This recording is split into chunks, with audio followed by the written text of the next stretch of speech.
कीजिए मार्च 2020 का वो दौर जब पूरा देश महामारी के डर से सहमा हुआ था। पूरे देश में आज रात 12 बजे से संपूर्ण लॉकडाउन होने जा रहा है। सड़कें वीरान थी और हर घर में बस एक ही प्रार्थना चल रही थी, किसी तरह हम सब बच जाएं। उसी दौर में एक पुकार आई, एक अपील हुई कि देश संकट में है, दिल खोलकर दान दीजिए। कि प्रत्येक भाजपा कार्यकर्ता को खुद भी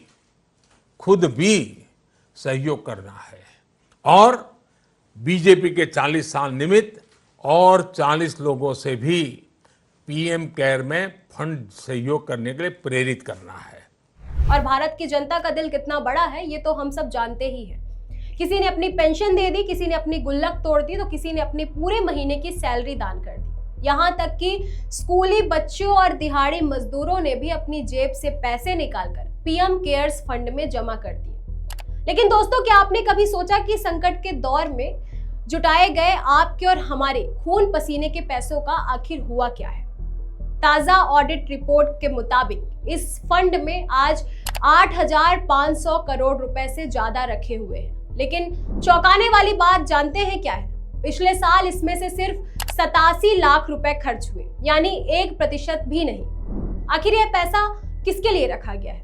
क्या यह फंड सरकारी है या प्राइवेट? जब इसमें देश का प्रधानमंत्री का नाम जुड़ा है तो फिर सूचना का अधिकार यानी आरटीआई कानून इस पर लागू क्यों नहीं होता और संसद में इस पर सवाल क्यों नहीं पूछे जा सकते? आज के इस खास रिपोर्ट में हम पीएम केयर्स फंड से जुड़े हर पहलू, कानूनी पेच, कॉर्पोरेट चंदे, चीनी कंपनियों के डोनेशन और हालिया खुलासों का एक एक करके कच्चा चिट्ठा खोलेंगे। वीडियो को अंत तक जरूर देखिएगा क्योंकि यह मुद्दा आपके हक और आपके भरोसे का है। चलिए सबसे पहले इसकी शुरुआत से बात करते हैं। 27 मार्च 2020 को prime minister citizen assistance and relief in emergency situations fund यानी पीएम केयर्स फंड का गठन हुआ। इसे एक पब्लिक चैरिटेबल ट्रस्ट के रूप में रजिस्टर किया गया। चेयरमैन भारत के प्रधानमंत्री, ट्रस्टी भारत के गृह मंत्री, रक्षा मंत्री और वित्त मंत्री, यानी देश के सबसे ताकतवर पदों पर बैठे लोग इसकी सर्वे सर्वा है। खुद प्रधानमंत्री जी के दस्तखत इसकी ट्रस्ट डीड पर है। देशवासियों ने सोचा कि जब प्रधानमंत्री खुद अपील कर रहे हैं और देश के बड़े मंत्री इसमें शामिल हैं, तो इससे ज्यादा सुरक्षित और पारदर्शी जगह कौन सी हो सकती है? 5 सालों में इस फंड में 13,000 करोड़ से ज्यादा जुटाए गए। अब जरा इन आंकड़ों पर ध्यान दीजिए। 2020-21 में दान मिला 10,999 करोड़ और खर्च हुआ 3,976 करोड़ रुपए। 2021-22 में दान मिला 1,896 करोड़ और खर्च हुआ 3,716 करोड़। 2022 और 23 में दान मिला 912 करोड़ रुपए और खर्च हुआ 437 करोड़ रुपए। 2023-24 में दान मिला 683 करोड़ रुपए और खर्च हुआ सिर्फ 15 करोड़ रुपए। 2024 और 25 में दान मिला 1,280 करोड़ रुपए और खर्च हुआ मात्र 87 लाख रुपए। सोचिए, 1,280 करोड़ रुपए दान आते हैं और खर्च होते हैं सिर्फ 87 लाख रुपए। आज इस फंड में 8400 से 8500 करोड़ रुपए की भारी भरकम राशि तिजोरी में बंद पड़ी है। अब सवाल उठता है कि अगर यह पैसा संकट के समय खर्च नहीं हो रहा है तो इसका इस्तेमाल कहां हो सकता है? हाल ही में सोशल मीडिया और विभिन्न नागरिक मंचों जैसे कि कॉकरोच जनता पार्टी के संस्थापक अभिजीत दीपके व अन्य विश्लेषकों ने यह सवाल बहुत प्रमुखता से उठाया है।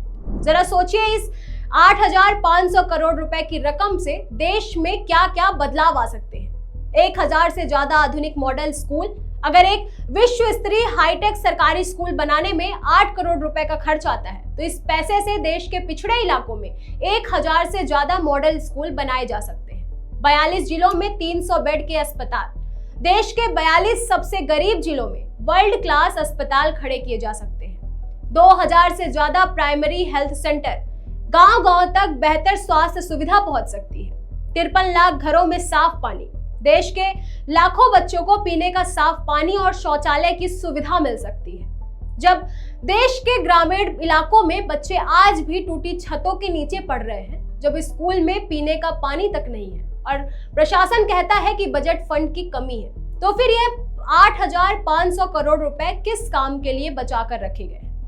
यह पैसा जनता का है, देश के टैक्स पेयर्स का है, तो इसका इस्तेमाल देश के बच्चों के भविष्य को संवारने के लिए क्यों नहीं होना चाहिए।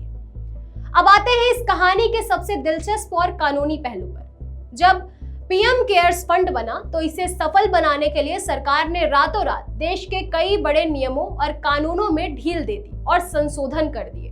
पहला है कॉर्पोरेट सोशल रिस्पांसिबिलिटी, CSR में बदलाव। कंपनीज एक्ट 2013 के तहत बड़ी कंपनियों को अपने मुनाफे का 2% सामाजिक कार्यों में लगाना होता है।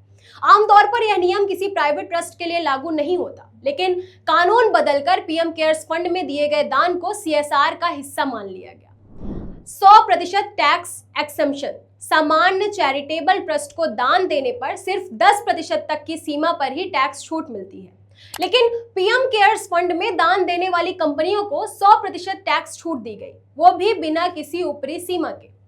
FCRA, foreign contribution regulation act को बाईपास करना। भारत में किसी भी एनजीओ या संस्था को विदेश से पैसा लेने के लिए बेहद कड़े FCRA नियमों से गुजरना पड़ता है, लेकिन पीएम केयर्स फंड को विदेशी कंपनियों से सीधा चंदा लेने के लिए FCRA के नियमों से पूरी छूट दे दी गई। और इसी FCRA छूट का नतीजा क्या हुआ? 2025 तक इस फंड में लगभग 540 करोड़ रुपए का विदेशी दान आया।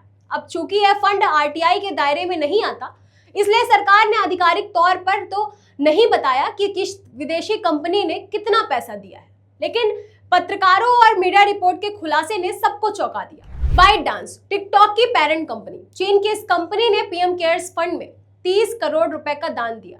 Xiaomi, चीनी स्मार्टफोन कंपनी, इन्होंने 10 करोड़ रुपए दान दिए। और Vivo और Oppo, चीनी मोबाइल कंपनियां, इन दोनों चीनी कंपनियों ने भी करोड़ों रुपए दान में दिए हैं। जरा क्रोनोलॉजी समझिए दोस्तों, यह वही समय था जब 2020 में गलवान घाटी में भारत और चीन के वीर जवानों के बीच हिंसक झड़प हुई थी। देश में चीनी सामान और ऐप्स के बहिष्कार की मांग उठ रही थी। टिकटॉक को भारत में बैन किया गया था, लेकिन दूसरी तरफ उसी चीनी कंपनी से करोड़ों रुपए चंदे के रूप में पीएम केयर्स में स्वीकार किए जा रहे थे। इतना ही नहीं, रूस की सरकारी हथियार बनाने वाली कंपनी रोसोबोरोनेक्सपोर्ट ने भी इसमें 15 करोड़ रुपए से ज्यादा दान दिए। जबकि भारत की दशकों पुरानी विदेश नीति रही है कि हम आपदा राहत के लिए किसी विदेशी सरकार या उनकी सरकारी कंपनियों से चंदा नहीं लेते, फिर यहाँ यह नियम क्यों तोड़ा गया है? अब आता है सबसे बड़ा सवाल, आखिर पीएम केयर्स फंड है क्या, सरकारी या प्राइवेट? इस पर सरकार के दो अलग अलग स्टैंड हैं जो आपको हैरान कर देंगे। एक तरफ जब RTI के तहत सवाल पूछा जाता है तो सरकार कहती है कि यह फंड सरकार द्वारा बनाया और नियंत्रित किया जाता है, लेकिन यह RTI के दायरे में नहीं आता है क्योंकि इसका प्रबंधन निजी ट्रस्टी देखते हैं। दूसरी तरफ जब मामला दिल्ली हाईकोर्ट पहुंचता है तो सरकार हलफनामा देकर कहती है कि पीएम केयर्स फंड सरकारी फंड नहीं है, यह कोई पब्लिक अथॉरिटी नहीं है और इसका पैसा भारत के खजाने में नहीं जाता है। अब आप खुद सोचिए, अगर यह सरकारी फंड नहीं है तो इसके नाम में प्राइम मिनिस्टर शब्द क्यों है? इसके ट्रस्टी देश के गृह मंत्री, रक्षा मंत्री और वित्त मंत्री क्यों है? इसके आधिकारिक लोगों में देश के राष्ट्रीय प्रतीक अशोक स्तंभ का इस्तेमाल क्यों किया जा रहा है, जबकि कानूनन कोई प्राइवेट ट्रस्ट अशोक स्तंभ का इस्तेमाल नहीं कर सकता है? और सबसे बड़ा सवाल, फरवरी 2026 हालिया संसद सत्र में लोकसभा सचिवालय में नियम 41 का हवाला देते हुए संसद में इस पर सवाल पूछने से ही रोक क्यों लगा दी? लोकतंत्र में संसद जनता के सवालों का जवाब देने की जगह सवालों से बचने की नहीं है। दोस्तों, बात सिर्फ 8,500 करोड़ रुपए की नहीं है, बात है भरोसे की। जब देश की जनता से आपदा में अवसर और राहत के नाम पर पैसा मांगा जाता है तो जनता अपने प्रधानमंत्री के पद पर भरोसा करके पैसा देती है, लेकिन जब उसी पैसे का हिसाब मांगने पर गोपनीयता की दीवार खड़ी कर दी जाती है तो सवाल उठना लाजमी है।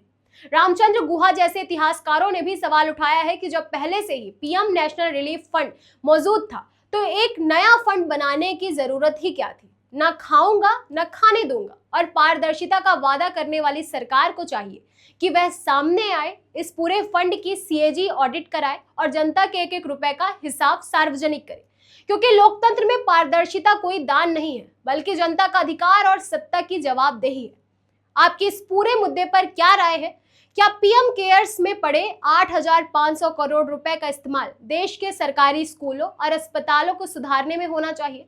अपनी राय हमें कमेंट बॉक्स में जरूर बताएं और चैनल को सब्सक्राइब करना ना भूलें। धन्यवाद।